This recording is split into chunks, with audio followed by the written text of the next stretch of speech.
isn't anybody talking about the single tax? It is significantly more expensive to be single, to the point that it's like economically irresponsible to cook when you're single. It costs $75 to make a meal, not to mention the cost of running the dishwasher, washing up all of the pots and pans. And then what am I gonna do? Eat lasagna for 6 days? When I could use Uber Eats and one of their various codes each week to get a salad for $9. Imagine paying half your rent because you share your apartment with somebody, half your electricity bills, half your cable, Hulu, Amazon, Netflix subscriptions. When you're going to the airport on a trip, you don't have to pay $70 for an Uber by yourself because you're splitting it with somebody. Forget saving money on a Costco membership. When am I ever going to use 36 apples? It's honestly the only argument I have for getting in a relationship. It is expensive to stay single. Just imagine if there were no more single people. The food and beverage industry would just collapse. All right, let's talk for real. You ever pay your rent, look at what's left in your bank account and just want to scream? Like, where did it all go? You are not tripping. There is a whole conspiracy against us single people. It's a secret tax. Let me get a little extra because you ain't got nobody fee. And they call it the singles tax. You think you're just paying for your peace and quiet, but what you're really paying is a steep price for living your life solo. And no, honey, this ain't something you see on your tax return. This is that sneaky, silent money drain. It's woven into everything. Your rent, your groceries, your vacation plans, even your Netflix. And look, this isn't about being lonely. I love my space. This is about being punished, financially punished, for living a life that millions of us are out here living and loving. Okay, so let's get right into the mess. You ready for this? Zillow did the math, and child, it is ugly. Right now, a recent analysis shows the singles tax has hit a new peak. Solo renters are paying on average over $7,500 more per year than a person who splits the rent with a partner. Think about that. That's over $600 a month just for the privilege of not having to argue about what to watch on Netflix on TV. Oh, you think that's bad? Hold my purse. You live in New York City? They're hitting you for an unbelievable $20,000 a year. I'm sorry, what? This is a car. That's a down payment. That's my entire treat yourself fund for the next decade gone. Poof. Every single year. I definitely think there is a singles tax. It's much more expensive to be single than to be in a relationship. If you're single and living alone, you don't get the economies of scale. So instead of having a partner to split expenses with, you cover everything yourself. Take a look at South Carolina, which ranks right in the middle among all states in terms of cost of living. MIT calculates that the typical expenses for 2 working adults with no children total around $47,483 a year. By contrast, a single adult with no children has estimated expenses of $29,880 annually. That means a single individual has at least $6,000 more in expenses per year compared to individuals who are splitting their bills with their partner. I have to cover all of my living expenses, medical costs, travel expenses, food, etc. Like, everything is on you. There's really no splitting the bill, which is what's so nice about having a partner or being in a relationship. Break down the typical expense even further, and you can see that nearly every type of expenses, apart from medical, is cheaper per person for couples who have the luxury of splitting the check. This isn't just about rent, y'all. This is a whole system designed to make being single a luxury sport. And I, for one, am tired of it. So let's break it down. What is the singles tax for real? First of all, it ain't a literal tax from the government. Don't go yelling at the IRS just yet. We'll get to them later. Trust me. The singles tax is basically the penalty for not getting to buy in bulk. You know how couples can go to a big box store, buy that giant family-sized pack of chicken, split it, and save money per person? We can't do that. We're stuck buying the little 2-pack for twice the price per pound, or risking half of it going bad. I'm so glad you mentioned this single tax. It's so true. Hotel rooms, or if you buy a room on a cruise ship, you're paying for two people. A single person can't take advantage of a multi-card discount or a family plan for mobile, or bulk shopping at Costco or Sam's isn't nearly as effective for a single person as for married couples or families. A one-bedroom apartment doesn't cost much less than a two-bedroom apartment does. Singles hit higher tax brackets sooner than married couples do. And finally, think about your family, your network of friends. All the birthdays, graduations, showers, bachelorette parties, you're buying many, many more presents for them than anyone ever is for you. It is a single tax for sure. Now, take that same logic and make it bigger. Make it rent. Make it utilities. Your landlord does not care that you're the only one living in that one-bedroom apartment. He wants all the money. The internet company isn't giving you a 50% discount because you're the only one doom scrolling at 2 a.m. You are paying 100% of the cost, while couples get to just split it. That's the whole scam. It's the gap between the total cost of living and the per person cost of living. And we have to fill that gap with our one single solitary income. It's a systemic smackdown that punishes you for being on your own. And this thing doesn't just hit you once. Oh no, it's death by 1,000 financial paper cuts. Let me count the ways they get you. First up, the big one is housing. This is where they really get you. Like in Washington, D.C., a single person might pay over $1,900 for a one bedroom, while a couple splits that, paying just $954 each. That creates an annual penalty of more than $11,400 for the single renter. And trying to buy a house? Please. Couples walk in there with two incomes like they're the Avengers assembling a down payment. The dream of homeownership is now a team sport, and we're getting picked last for the team. Next, the setup. Moving into a new spot, you're paying the entire security deposit, the full price for furniture, and all the fees to get the lights and internet on. There's nobody to go half-seas on a new couch or a blender with. Then the monthly bills roll in. Water, electricity, gas, it's all on you, baby. All of it. The hits don't stop. Not even at the grocery store. Buying in bulk is the cheapest way to shop. But it's a joke for one person. Those family-sized packages just mean you're throwing away food and money, forcing you to buy the smaller, more expensive versions of everything. One analysis even found singles can spend up to 28% more on food. The same thing happens with subscriptions. All those streaming services are built for family plans, so you miss out on the per-person savings. If you are in a relationship and you are giving financial advice to your single friend who lives on their own, pays for everything by themselves, stop right now. Stop it, stop it, stop. I had so many people that are in relationships tell me things about money, like, oh, I do this, I save this, I do this, like, we split this cost. I don't have that luxury. I split cost with nobody. I paid for my car, my apartment. Okay, that looks so disgusting. I pay for everything on my own, and I don't have an extra $500,000 a month extra to invest in. I really don't. I would love that. The minute a boyfriend moves in, the minute I have an extra $2,000 a month. Probably. Groceries, in half. Granted, you're probably buying more groceries because two bodies reading, but in half. Car, gas, in half. Insurance, in half. Rent, in half. Half. That means if I pay $2,091 in Vancouver, I can't do math. But that means I have an extra $1,000 plus a little bit just based on rent alone that I'm not paying. That can be invested. That can be saved. And someone has made a video on this before. There 120% should be a single tax because single people, we're paying a lot of money to live. And remember when I told you we'd get to the IRS? Oh, well, we're here.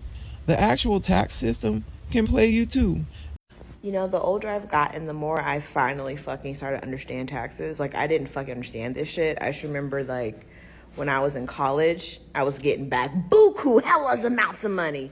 But that was because I was in college. And now that I'm not in college anymore, I've learned that you gotta strategically think about this shit. And you have to strategically invest in other things to get tax credits. If you are not married and don't have kids and you are single and you make a certain money above, you always gonna owe unless you strategically invest in certain things like an IRA, 401k, invest in a health savings account. There's other fucking tax credits you can possibly get. But if you don't do that, you gonna owe.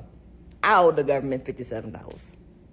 I'm not getting my $3,000 in refund check back no more unless I pop out a baby, and that's never fucking happening. I refuse. So I finally understand it now.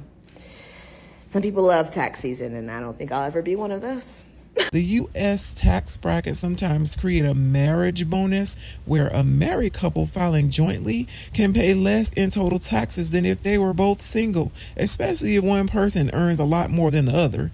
On top of that, you can't claim spousal Social Security benefits, which can mean a smaller check in retirement. It's a slow, steady fleecing built right into the system. Finally, the be prepared tax. Financial advisors say single people need a bigger emergency fund, at least 6 months of expenses, because if you lose your job, there's no backup, there's no second income to hold you down, so more of your hard-earned money has to just sit in a savings account, not getting invested or used to actually enjoy your life. Look, if you're out here nodding your head so hard your neck hurts, if you have felt this squeeze, you are not alone. Hit that subscribe button and sound off in the comments. We need to be talking about this because sharing the story is step one. And listen, this ain't just about the money. This mess gets into your head. It's a whole other set of hidden costs. First off, the mental load is insane. When you live alone, you are the CEO, the janitor, the chef, the accountant, the IT department. There is nobody to ask, hey, did you remember to pay the electric bill? Or can you be home for the plumber? Because you are the plumber's only hope. It is exhausting and can lead to serious burnout. All that pressure can turn you into a hermit. When every dollar is going to survival, you have less cash for fun. You start saying no to dinner, no to that trip, and then the invites can start to dry up. It's a cycle. The money stress leads to isolation, which then hits your mental health. Studies consistently show that people living alone has a higher risk of depression and anxiety. This isn't just about being lonely. It's about the lack of a built-in support system for the daily grind. And the injustice of it all is infuriating. A Redfin survey found that nearly 70% of single people struggle with their housing payments compared to just 52% of married people. The same study revealed that more than 1 in 5 single people reported skipping meals to afford housing. It makes you feel like the game is rigged, like you're being punished because your life doesn't look like some old school sitcom. But that feeling of being behind your coupled up friends isn't a personal failure. It's a systemic reality. Okay, guys, I am getting on the bandwagon about taxes, okay? I have had enough. I've had enough. I really have. Like, I've been watching all these TikToks about our federal dollars and where they're going and the bullshit and all that. Well, can we just talk about people like me or us who are out there, who are older, single, and no kids, okay? How much taxes comes out of your paycheck? Mine, I get taxed the shit out of, okay? I take home half or a third of my paycheck. That's it, because the rest goes to taxes. Why? Because I don't have kids and I'm not married. So I'm the oddball out? Is that what they're saying, the government? Because you're not the norm, that we're gonna tax the shit out of you? What the hell is that? Are you freaking kidding me? And so I've talked about this a lot and to a lot of people, and it literally shakes me to the core. Like, what do you want me to do? Go get married to some Tom, Dick, or Harry and go adopt a kid just so I can save on my taxes? Is that what I have to do? Because I'm going to go do it because I'm sick and tired of my hard-earned dollars being freaking taxed because I'm not the normal person. Yeah. Like, can I write off my dog? I heard somebody say they're going to write off their dog. Well, I'll write off my dog. He's my kid. Like, but I'm livid. I'm so livid and I'm shaking, and I'm glad that everybody's brought up the tax situation because it's weighed on me heavily for so long. Like, I look at my paycheck and I cry. I'm like, I am a nurse and I bust my ass and work for people and help people. And it doesn't even matter being a nurse, like whatever job, I get taxed so bad because I'm not the norm. I don't have kids. I don't have a spouse. Okay? So, like, I think I'm just gonna go run out and find the first dude and then go adopt a kid. Like, just so I can try and save on taxes so I can survive. Because, like, what I take home, I can barely live off of. It's pathetic. It really is. And this has got to stop. And so it's not just the bullshit about the federal taxes going to, you know, Israel and the bullshit with the illegal immigrants, which really pisses me off. But then just me being single and no dependents. I'm screwed. I've been screwed for a long time. I've been screwed because I haven't been married, okay? It's because I'm choosy. It's not because I haven't wanted to, okay? It's because I'm choosy. And maybe I just shouldn't be choosy. And I should just go get married and get a kid. Because I'm tired of all these taxes taken out of my paycheck. So, are you guys in the same boat? What do you do? What do you do? Let me know. So what do? We can't just tear down the system tomorrow, I guess, but we can get smart. This starts with getting your budget tight. It is non-negotiable. You have to know where every dollar is going. And that 6-month emergency fund, yeah, you gotta build it. That's your personal safety net. Now, the obvious answer is getting a roommate. And yes, that's the fastest way to slash the singles tax on housing. But let's be real. That's a coping mechanism, not a solution. Some of us want to live alone for our own peace and sanity. Having to sacrifice that for financial reasons is just another hidden cost. You know what our most powerful weapon is? Awareness. Talking about it. For too long, this has been a silent struggle, making millions of us feel like we're just bad with money. We're not. And we are not a small group.